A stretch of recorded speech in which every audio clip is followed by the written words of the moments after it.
Okay guys, तपाईँहरूले क्यान्सरको बारेमा कहीँ न कहीँ त पक्का सुन्नु भएको होला होइन। तर तपाईँहरूलाई के थाहा छ, सबैभन्दा पहिला मानिसको नजरमा आएको क्यान्सरको वंशाणु कुन अथवा स्पेसिस कुन, अनि कहिले पत्ता लाग्यो, यसको सिम्टम के थिए र यसको पहिलो पेसेन्ट अथवा बिमारी भएको मान्छे चाहिँ को थियो थाहा छैन होइन। मलाई थाहा छ, म भन्छु। पुरानो मतलब प्राचीन एडविन स्मिथ पेपरस।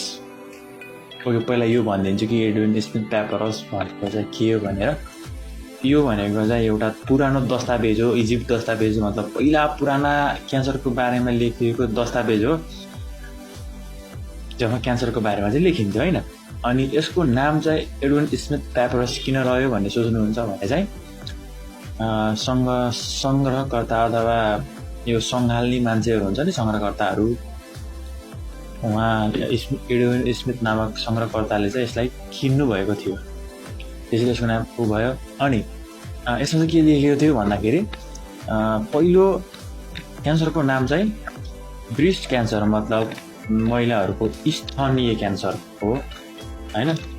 अनि यसको सिम्टम चाहिँ महिलाहरूको स्तनमा चाहिँ गाँठाहरू, गेर्फुला हुने गाँठाहरू चाहिँ पर्ने, गाँठाहरू पर्ने।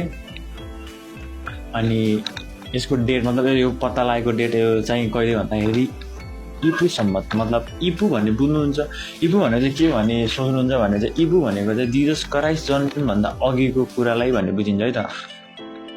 विक्रम सम्मत भनेको योभन्दा पहिलाको, मतलब यस्तो 2000 मतलब यस्तो 1900 भनिन्छ नि, त्यस्तो भने जस्तै इपु भनेको चाहिँ जिजस क्राइस्ट जन्मभन्दा अगाडिको, मतलब जिजस क्राइस्ट भनेको फेरि को भन्ने भन्नुहुन्छ भने चाहिँ इसाई धर्मका निर्माताकर्ता हुनुहुन्छ जिजस क्राइस्ट चाहिँ होइन। उहाँको जन्मभन्दा अघिको कुरा भन्ने बुझ्नुलाई त मैले डेट भन्छु, त्योभन्दा अघिको बुझ्नु कि जिजस क्राइस्ट जन्मभन्दा अघिको कुरा हो भनेर चाहिँ बुझ्नु होला है त। ओके, करिब 1600 देखि 3000 वर्ष अघि, जिजस क्राइस्ट जन्मिनुको 1600 देखि 3000 वर्ष अघि चाहिँ यसको पत्ता लागेको थियो होइन।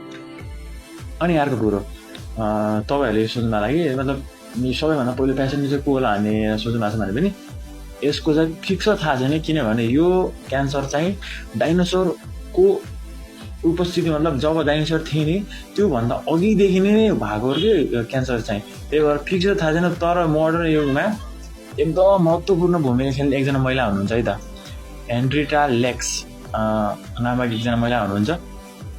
मतलब उहाँलाई चाहिँ के खालको रोग लाग्यो भन्दाखेरि गर्भधारण गर्ने ठाउँमा चाहिँ क्यान्सर भएको थियो। मतलब त्यस क्यान्सरलाई चाहिँ हेला सेल्स नामक नाम दिएको थियो होइन। अनि उहाँको हेला सेल्सले चाहिँ किन चाहिँ महत्त्वपूर्ण भूमिका खेल्यो भन्ने भन्नुहुन्छ भने सोच्नु भने चाहिँ, किनभने चाहिँ सामान्यतया क्यान्सरको ऊ चाहिँ सिम्टमहरू, मतलब ऊ हुन्छ नि त्यो ऊहरू चाहिँ मर्दिन्थ्यो अरे के निकाल्ने बित्तिकै। तर त्यसको त्यो उहाँको गर्भ अवस्थामा लागेको क्यान्सरको रोग चाहिँ, मतलब त्यो ऊ चाहिँ लगातार बढी नै रहेको थियो, मतलब ल्याबमा लगेर पनि लगातार बढी नै रहेको थियो अरे के। त्यही भएर चाहिँ कसरी बढ्छ त यो, यसको खोप कसरी बनाउने, औषधिहरू कसरी बनाउने भनेर रिसर्च गर्न चाहिँ एकदम उहाँले महत्त्वपूर्ण भूमिका खेल्नु भएको थियो। उहाँलाई चाहिँ बिग ह्यान्ड छ है त। ओके।